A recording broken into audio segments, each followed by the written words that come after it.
I've been running ads and scaling e-com brands for over 3 years now with performances like this, and this. And in total we've spent over 10 million in ad spend on dozens of ad accounts. So in this video I will share an exact whole guide of how we actually do this, how we actually scale brands to 1 million months, and show you step by step how you can do the same with your brand. I will be sharing our media buying frameworks, I will be sharing our research, ideation and thinking frameworks, and in case you're stuck somewhere, I will be showing you how to scale through plateaus and reach 8 figures. So first of all, the media buying part. I'll go over how to structure tests, how to plan your tests, and how to scale. I've applied this to like more than 50 brands. It has been working well over and over again. Here for some proof, you can see the ROAS over the last 30 days.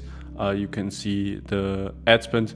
This applies to bigger accounts that spend like 200K per month, but also to smaller accounts when you just start ads from, let's say, $100 per day. So let me show you how you want to set this up. So basically here we have just one main campaign running, and this is where we do all the testing.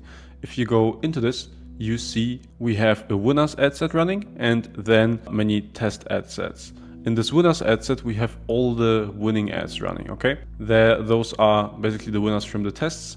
And then in these testing ad sets, we just have new ad ideas that we are actually testing. And the way you want to structure this is actually by testing one hypothesis with each ad set that you're running. An ad set is not just random, it's the same ad concept, the same ad idea, but you're testing a new hypothesis. And if you do this, this has actually two big advantages. The first one is that, as you can see, this campaign is a CBO. This means we set the campaign budget at the campaign level, and Facebook, so the algorithm, decides what to spend on. Now this is one of the big advantages that many brands miss out on, because they want to try, like they want to go and test each ad idea one by one.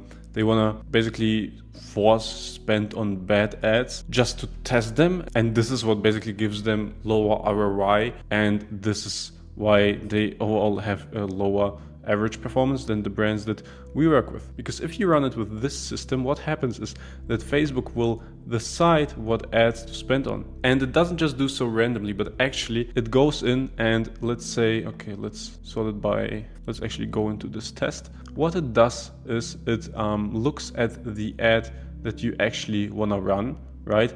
Facebook is investing a lot into AI, so they scan the ad, they try to understand what you're actually running here, they compare it to their huge database, they look into, hey, like this kind of ad, was that performing or not, is it even worth spending on it or not, and then if they think, okay, it actually makes sense to spend on it, then it goes and spends just a bit of budget, just like $5, $10 or $20, and then based on the early engagement of people, it actually decides, okay, does it make sense to spend even more on it or not? Because it could be that an ad is maybe converting, but only for a small audience and nobody is really engaging, nobody is really commenting, right? So in that case, Facebook just cuts off the budget for that ad because it understands, hey, this ad is actually not scalable. If you want to have a winner, huge banger ad, then you want to make sure that this is scalable and appeals to a lot of people. And Facebook has mastered this algorithm. I know that like many people are still skeptical of this,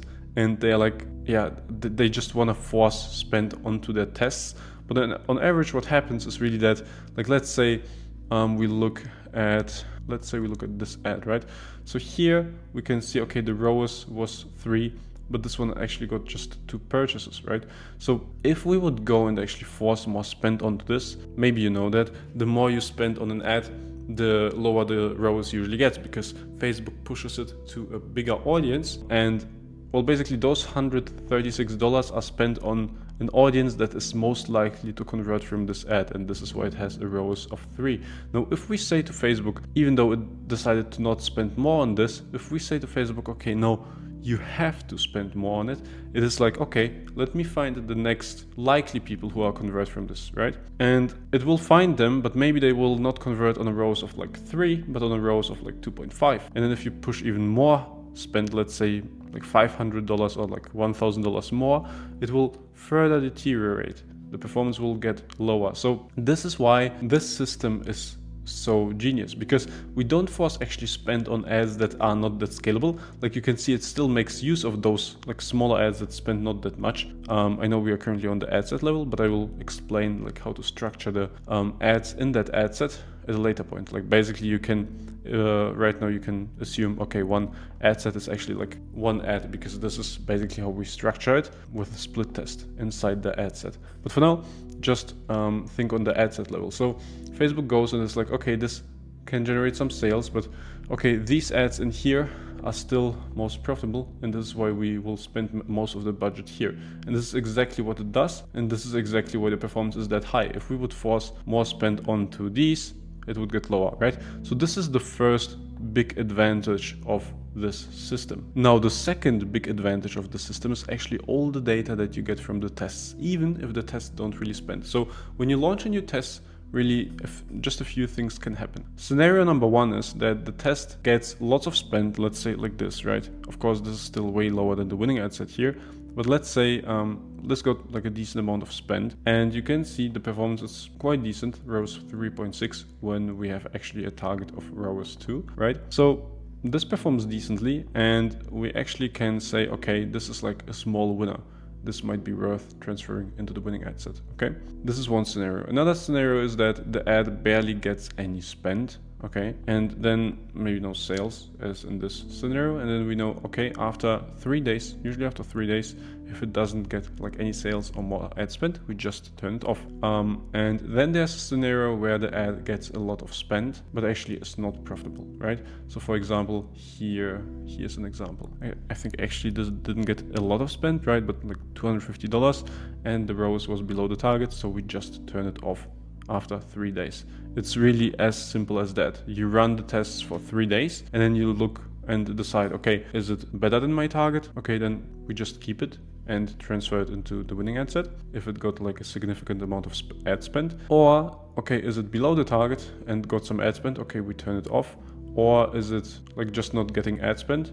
Then you basically have to detach from your ego that is potentially saying, yeah, but this ad should work, let's force ad spend on it. Trust the algorithm, in 98% of all cases it's right. Then you can just turn the ad set off. So this is overall like the thinking structure of this way of running the ads. So basically you have one winning ad set, and then you launch the tests.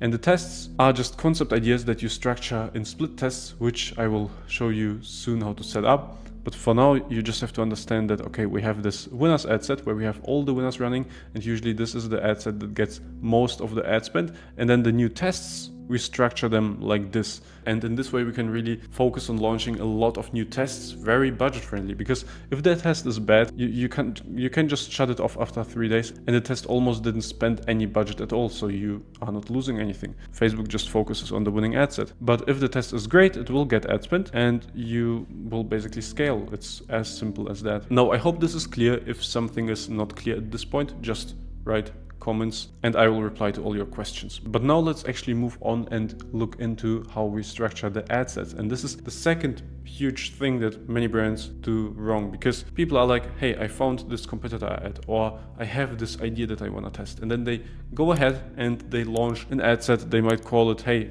test like whatever the date today is, 4th of July, right? 2025. And they just put in all their ideas into that ad set and just see what kind of picks up. And well, this can work, but this is really gambling. You're kind of gambling your ad budget this way, because it has no structure. And even if something works, you can't really tell why. So the way we structure this is that we will have the same concept, right?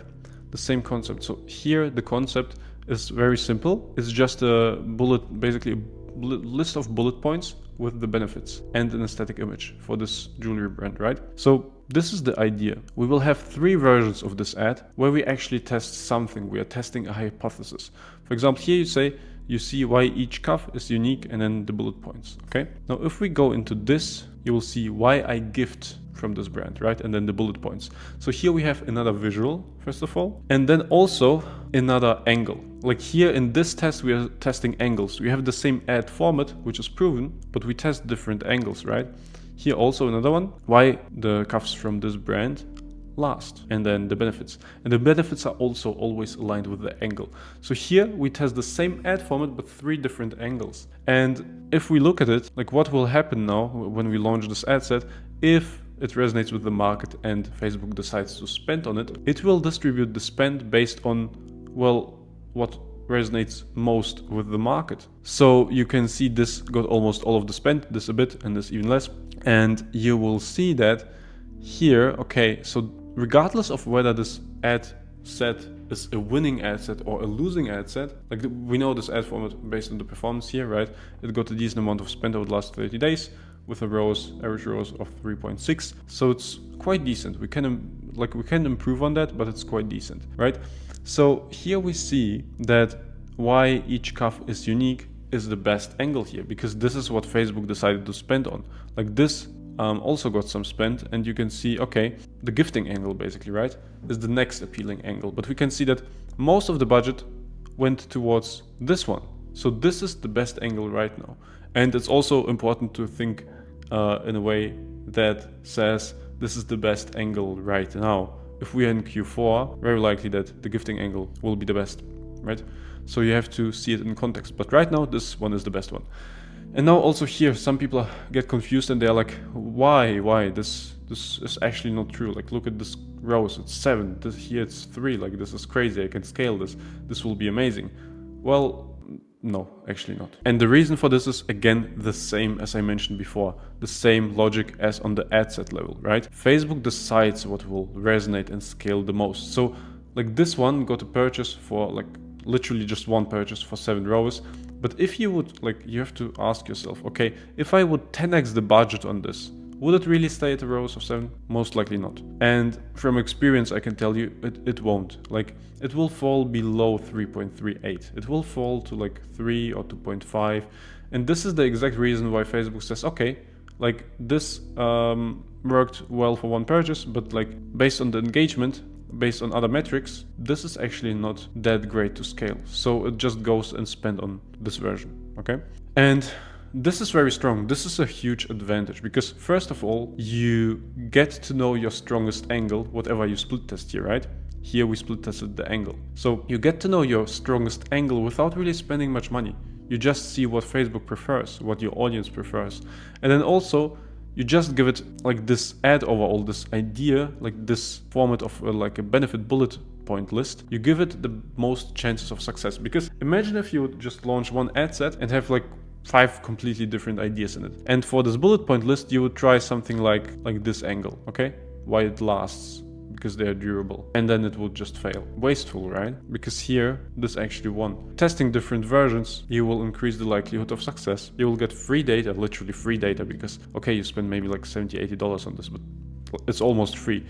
Like, just by this test, you learned that, hey, like, this is the strongest angle over these two. And now all the future tests, you can just focus, like, double down on this angle. Like, this is huge. And the thing is, with every single ad set, with every single ad idea that you launch, you do this, again, for free. Like, you know, if we look into this one, now this didn't really spend much, but let's just look into it for the sake of data, right? Here we have a negative review angle. Here it's the same angle, but we're testing different things in the split test. So here you can see the first one, wouldn't recommend, it goes with every outfit, now I wear it too much. So this goes, like here in this ad set, we test this angle, right? We test this angle of the negative review, this kind of ad format, but we split test different benefits framed negatively, like with this 1-star review. So here, would recommend, it goes with every outfit, now I wear it too much. So this goes into, hey, you can wear it with every outfit, one benefit. Here another one, this goes into 1 star, people won't stop asking about the story behind it, I'm exhausted, okay?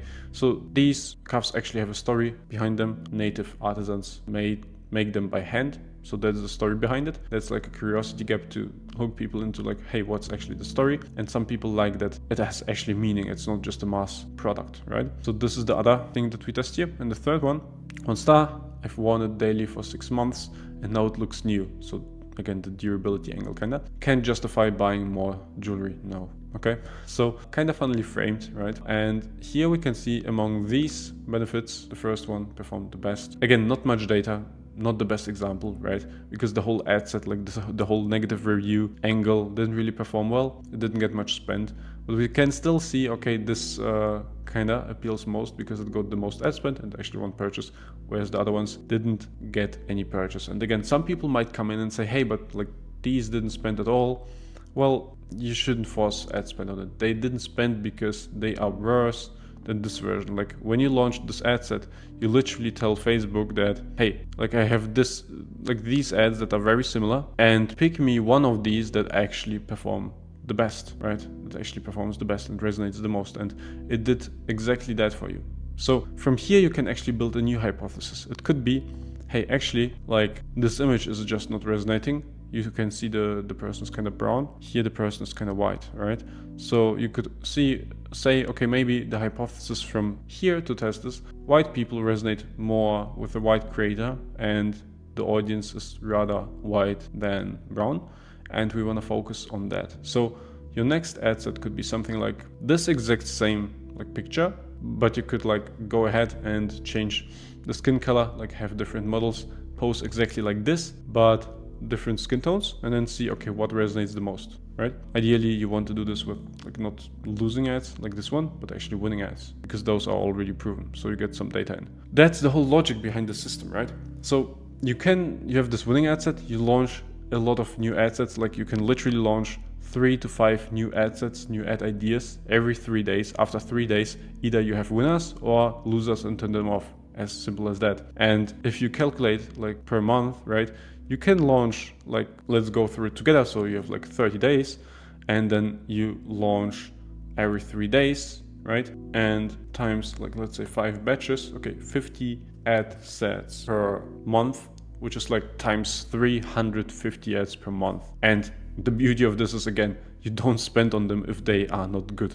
So you save a lot of ad budget. Just like calculate, okay, if you actually force, let's say $100 ad spend on each test, how much would you usually pay to test all of them? It's like, let's say even on each ad, 15,000 per month just to test. And then you can see, okay, why the performance is down. Because like most of them won't be great winners, just some of them, but you spend so much on them. And in this system, you just spend on the winners and those that have potential. So here you can see, okay, again, some of those spent below the target and we turn them off. Others didn't really spend, and the winners ad set that, you know, just keeps performance up all the time, no matter how much you test. Now, as you have now the right framework to test and scale your ads, all you will need to hit big months is a framework for creating winning ads that can actually drive that performance for you. That's why in the next part of the video, I will give you a short theoretical basis for your audience's awareness and sophistication levels that you need to create highly converting ads that mass resonate with your audience and can actually scale in your ad account profitably. After that, I will also show you how we do competitor research to find proven ad formats and combine that with a theoretical basis to craft strong winning ads. So there are 5 different awareness stages that your audience can be in, and certain parts will be in certain awareness stages, but you will have a main audience which is the biggest, and the first step is to find out where they are and aligning with that awareness stage. So we have the unaware stage, which means people don't even know they have a problem which your product solves. Then we have the problem aware stage. People understand the problem but not the solution. And then we have the solution aware stage, where people understand the solution but don't know that you provide it. Product aware means people already know you sell the solution but aren't sure it's the best one for them, or maybe another competitor product. And then most aware people know already you are selling the solution, they know your brand, and they just need something, a reason basically to buy now. So here on the other side, you can see the best approach for the different awareness stages. And this is why it's so important that the messaging or the ad creative aligns with your awareness stage. For example, offers and promos for product where your audience doesn't even know like they have a problem in the worst case. Like that's a severe misalignment and messaging, and will never be a winning ad and will never perform, right? So you want to make sure that whatever awareness stage your audience has, that your messaging and the ad aligns with that. Now, if you ask me, okay, how can I actually know the awareness stage of my audience? Just research, for example, your competitors. You can check what is the messaging on their winning concepts that they are using. And then based on the messaging, you will see, okay, either they have like proved that the product works and are telling like why this product is better than other competitor products, or maybe they just have like the classical pain point and then solution framework. Based on that, you know, if that's a big winner for them, okay, a good part of the audience is actually just problem aware. You can also check that out on their website. For example, let's say we sell a protein powder, then protein powder, then we can just check, let's go here and you can just check out their messaging. So as you can see here, high protein powder, 455 grams,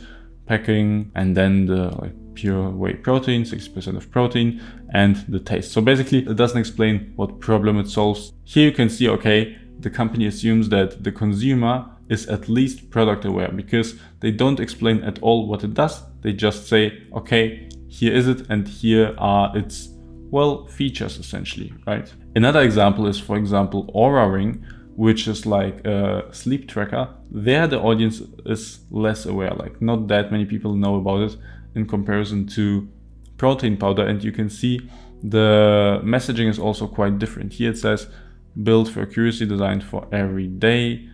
Here it says gives your body a voice. So it's kind of a mix of unaware messaging, but also, you know, showing its features and showing what it exactly does. So people actually understand how it helps and what it does. So that would be rather unaware and problem aware. Again, in comparison, if it was a product aware market, it would be very likely to see something like them versus us on the website or in an ad. Now this was for the awareness level, but your market also have a sophistication stage. Now here's a good visual breakdown of the market sophistication stages. There are 5 stages, and basically the market sophistication stage is all about, did people already hear of products that are similar to your product and have heard similar claims what it does for them or not.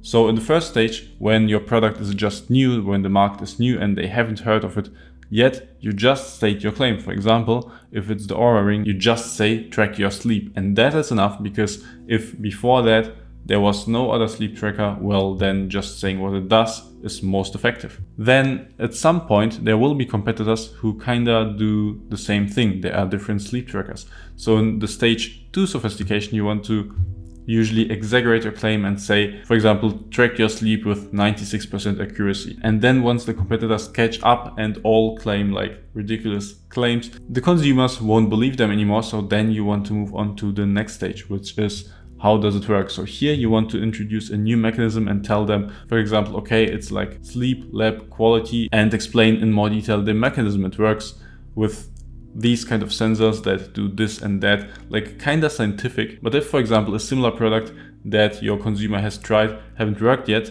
you can still convince them to get your product if you say, well, but ours works because we do this and that different and because of this mechanism. The next one is here called fierce competition. What this means basically is, again, the same as the step from here to here. Here, when all competitors start to explain their new mechanism, and this is kind of all the same again, then you want to again exaggerate the mechanism. Tell them, okay, because of this mechanism, we can actually achieve this and that and the shortest amount of time, and just stand out from your competition. And at some point though, your audience will be also saturated from that. Don't believe that.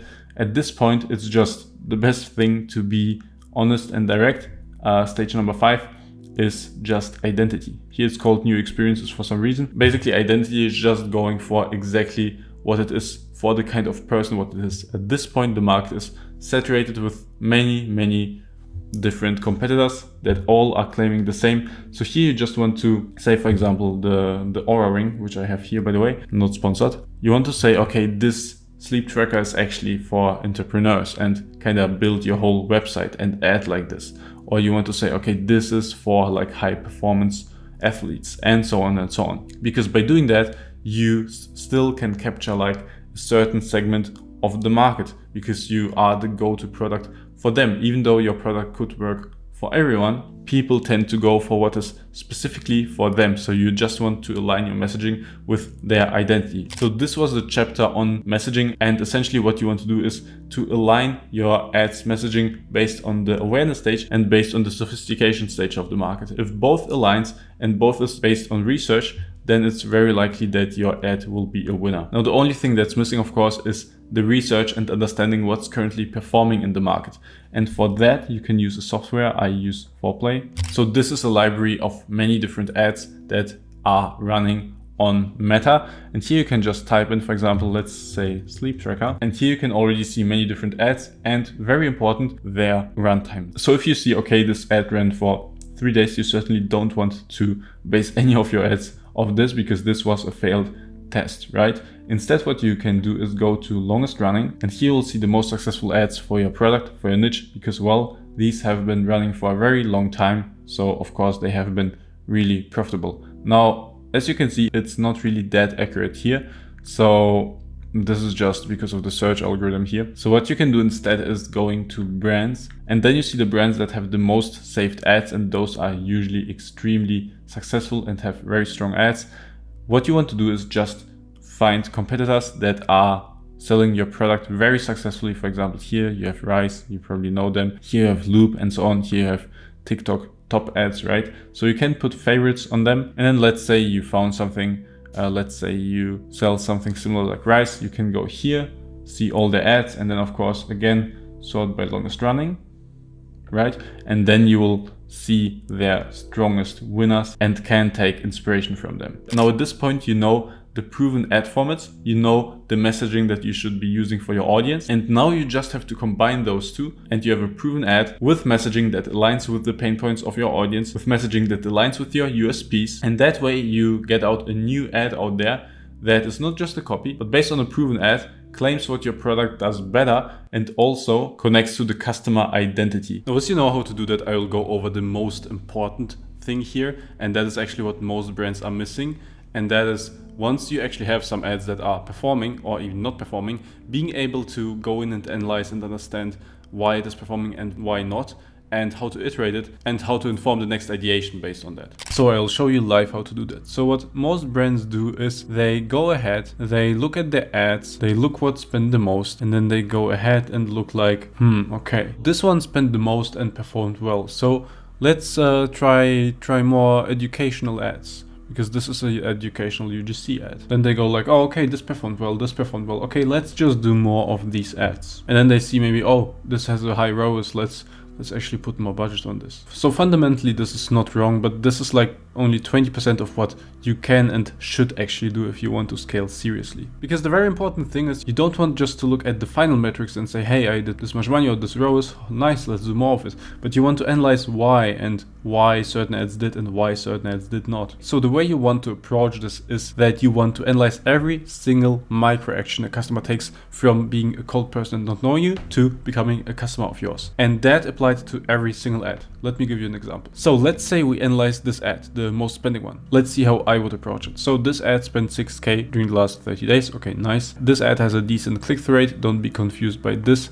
because this is not the average, but this is the click-through rate from all ads added up together. So for example, if someone watched this ad and then clicked on this one, it is counted as this one, but here it's also counted in general. So anyway, click-through rate aside, this is decent. Of course, could be a bit higher. This is already one thing. Okay, the click-through rate could be higher. It might make sense to iterate the offer at the end or to iterate the CTA. So then we keep analyzing. Okay, the hook rate is almost 30%. We usually go for at least 30%. So this is good and just fine. It could be better. So one thing is, instead of just making more, hey, you know, this performed, we do more educational UGC ads. How about you go and say, okay, like the hook rate of this could be higher. For example, if we got a hook rate of like 40 or 50%, we would get almost double the amount of the traffic, double the amount of people who click on the ad, ideally, and also double the ROAS. Of course, it's not linear with ads. I understand that. But at the same time, the more, right?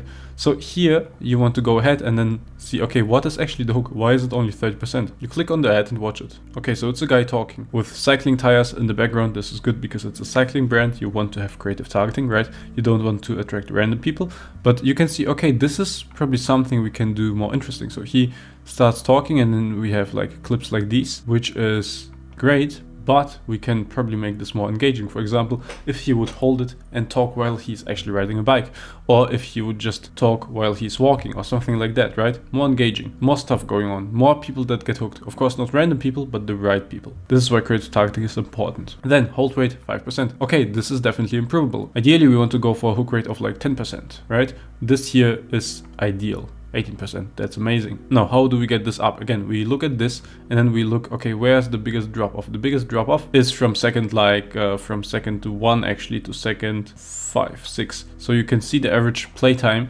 is around 6 seconds, which could be and should be definitely higher. And you can see, okay, most people actually drop off obviously before the average playtime. This is why it's the average playtime. Some watch it to the end, most drop off earlier. So most drop off a bit earlier than the average playtime. So it will be, well, basically this transition from second 1, 2 to second 5, right? So this is what we want to do more interesting. This is what you can do iterations of. So you make an ad that is exactly like that, but has 3 different hooks. Okay, the hook rate, and also has basically 3 different transitions into the ad that are actually more engaging and keep the audience watching. And obviously, if you get more people to get hooked, if you get more people to watch the ad, and then if you get more people to click on the ad, right, click-through rate, we have it here, then more people will eventually convert and more people will buy, and you will have a higher ROAS and you will have a higher purchase conversion value, and this is what we all want. So while the naive e-com brand would just go and say, hey, this kind of ad concept performs well, let's do more of it, we go and say, okay, like the weak point of this ad is obviously the hook and the transition after the hook. So let's iterate that part and improve it. And this is literally what you want to do for all the ads. So for example, the second spending ad, here we have a hook rate that is 48%, which is amazing. The hold rate is also almost 10%, which is good. Almost 10% of the people who get to see the ad on the screen watch it to the end. Super targeted, super good. Right? The ROAS is even higher, the click-through rate is also higher, makes sense. Based on the metrics, it doesn't look like we could improve it by a lot, although what we can do to reach more people is basically we look at the angle at the hook and put hooks of different angles in front of it so that it attracts actually organically different people, and this ad scales within another audience. So let's check it out. The hook. CO2 canisters are unreliable. Meet the craft cadence. Alright, rest in peace alternative. Very straightforward hook and then also visually engaging. Things are going on. E-mini pump. With powerful inflation up to 120 PSI, you're back on the road. Alright, so the hook framework is basically RIP, alternative product. If there are other alternative products, you can just do that and combine it with different visuals that make more sense. And that way you will again reach more audience. And that way again you will reach more people with the same messaging. And that way you will create versions of this ad that are maybe just as scalable, and you just multiply the amount of winning ads in your ad account. As simple as that. Now another thing that's obvious to do here is you see, okay, like this RIP something framework is extremely effective. Well, then let's apply that to all the other ads. For example, here the hook rate is a bit low. Let's try that hook, but with this ad. It was a decent spending ad. It actually still is a decent spending ad.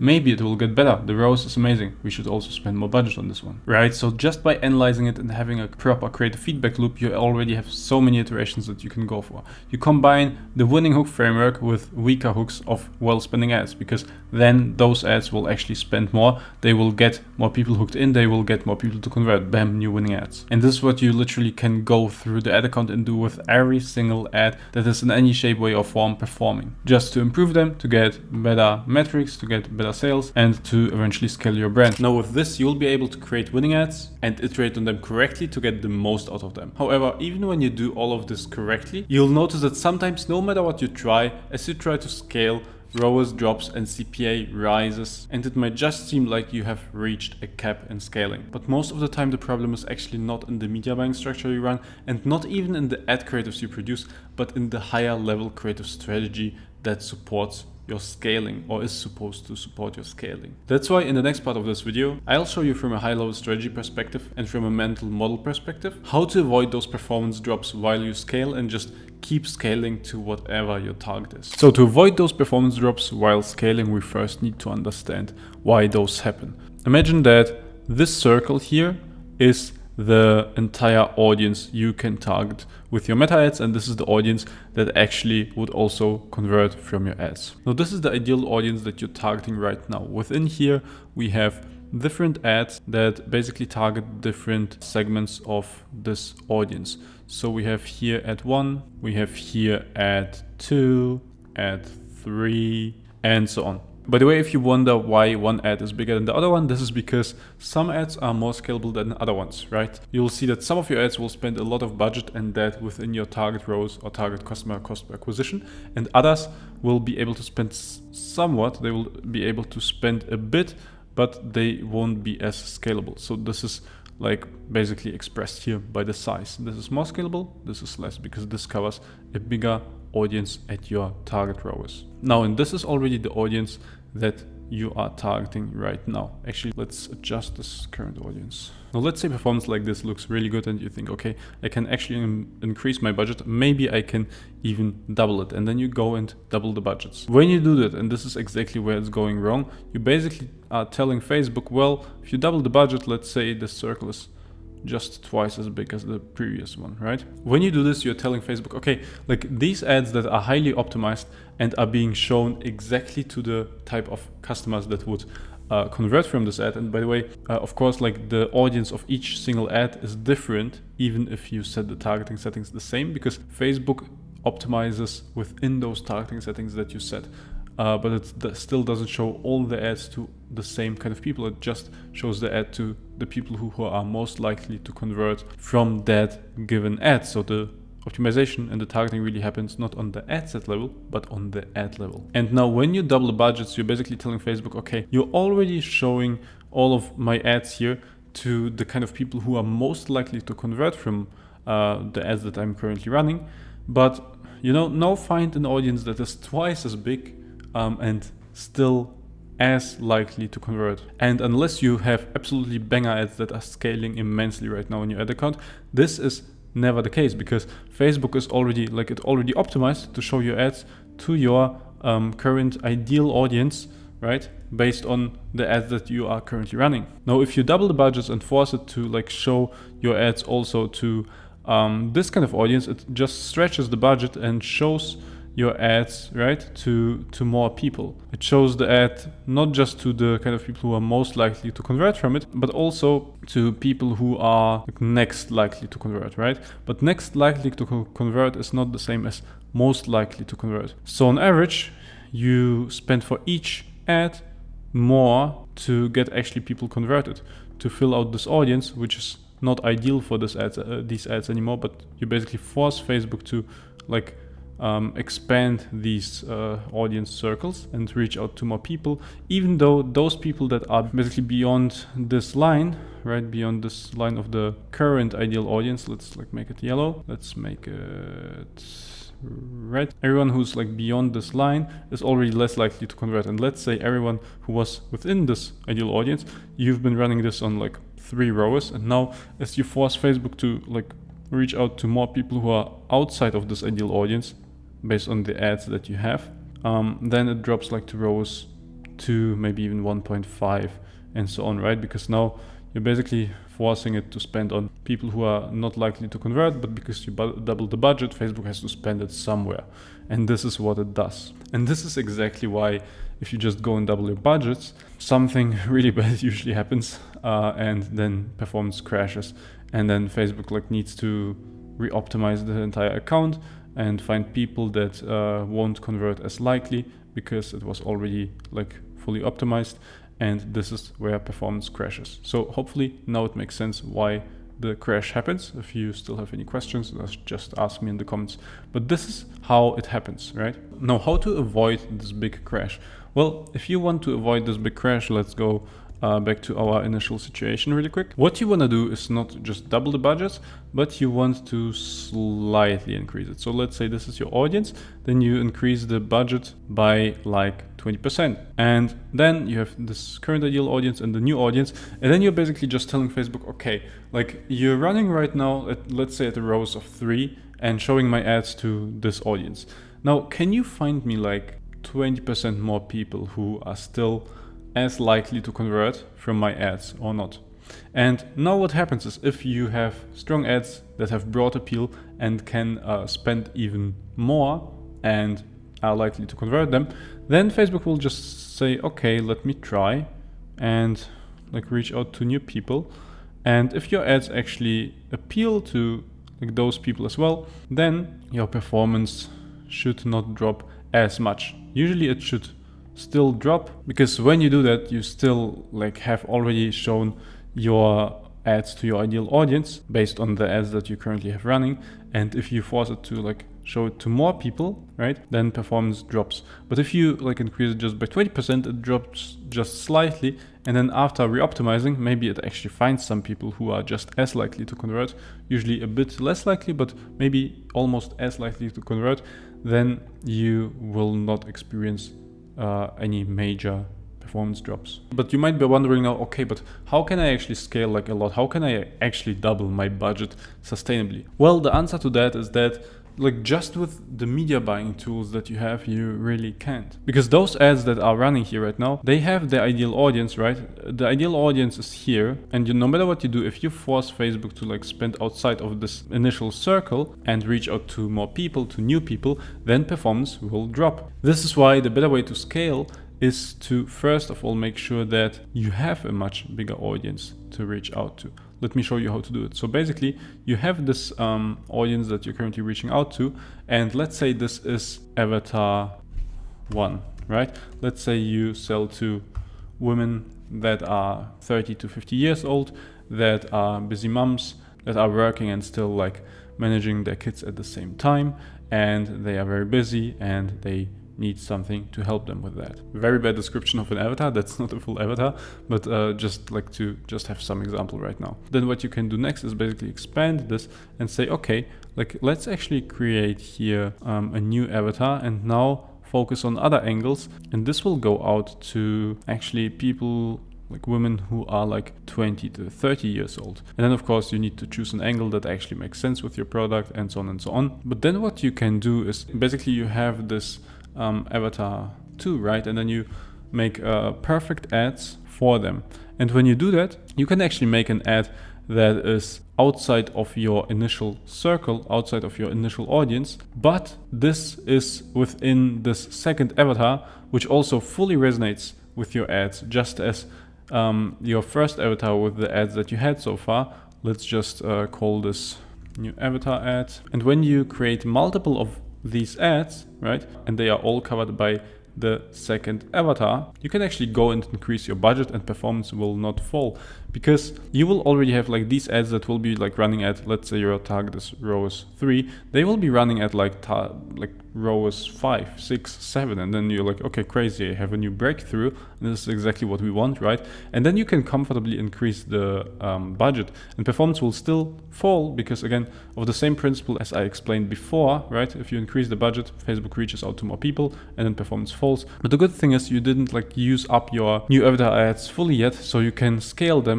Performance will still drop. This is like just a correlation. If you increase the budget, ROAS goes down. If you decrease it, ROAS goes up, usually because then Facebook targets people that are more suitable to convert from your ads.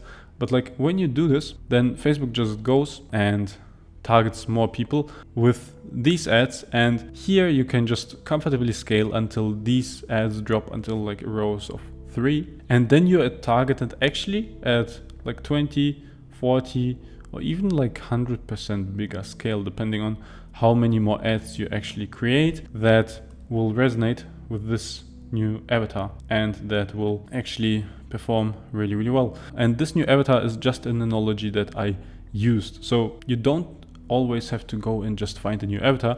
It is often enough to just create a new angle within the old avatar that will resonate with a new like subgroup of your avatar number 1 based on the specific benefits, specific problems, specific desire that you mention in the ad. And based on those like new angles that will like go outside of your circle but still be ideal for your avatar number 1, you will be again able to increase your ad budget, and that without ROAS dropping. So in general, you first want to create ads by either targeting a new avatar, so hitting a new audience, or hitting a new desire, or hitting a new angle that you haven't hit yet. You always want to first like create something new that performs above your target ROAS, and you do that by like basically targeting something new, and not in the ad settings but in your ad messaging. And then when you have this ad which is like running at 5, 6, 7 ROAS or whatever, way above your target ROAS, then you can comfortably scale your budget, and ROAS will drop down to like again 3, let's say. But when this happens, you will be at 2x of the scale that you have been previously, and this is how you scale profitably, and this is how we do it. So if you implement all of this, there's literally no way around multi-million months. The only thing at this point that might keep you from scaling is actually your hit rate, which means how many winning ads you actually get per the amount of ads you tested, and your overall creative strategy. If you're running into one of those problems and want someone to help you scale, click the first link in the description, because this is exactly what I do for brands. Keep scaling. Bye.